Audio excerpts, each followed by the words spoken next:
விஜய் சாரும் அந்த வடிவேல் காமெடியெல்லாம் பின்னிடும். அது அது விஜய் சார் ஜெனிலியா காமெடி கூட ரொம்ப நல்லாயிருக்கும்.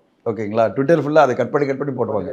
ஸோ நான் சொல்ல வர்றது அப்படிப்பட்ட ஒரு காமெடி என்டர்டெய்னிங்கான ஒரு படத்தை திடீர்னு வந்து நீங்கள் ஒரு 4-5 படத்தோட போட்டால் தான் நம்மளுக்கு டிஸ்டர்பன்ஸ்.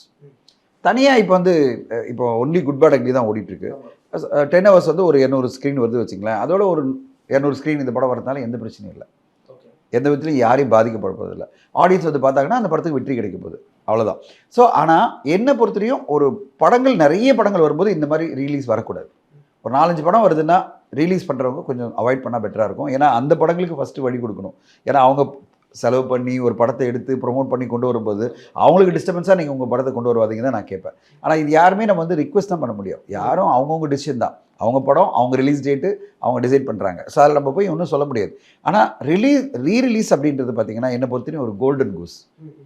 ஓகே, தங்க முட்டையிடும் பார்த்து அதை வந்து அவசரமாக யாரும் கில் பண்ணாதீங்க அப்படி தான் சொல்லுவேன். அதாவது தவறான முறையில் ரிலீஸ் பண்ணி அந்த கோல்டன் கூஸை கில் பண்ணாதீங்க. கரெக்டான டைம் பார்த்து ஒன்ஸ் இன் அ வைல் ஒரு ரிலீஸ் வரும்போது கண்டிப்பாக வெற்றிகள் கிடைக்கும். அதுக்கான ஒரு எதிர்பார்ப்பு இருக்கும்போது கண்டிப்பாக வெற்றிகள் கிடைக்கும்.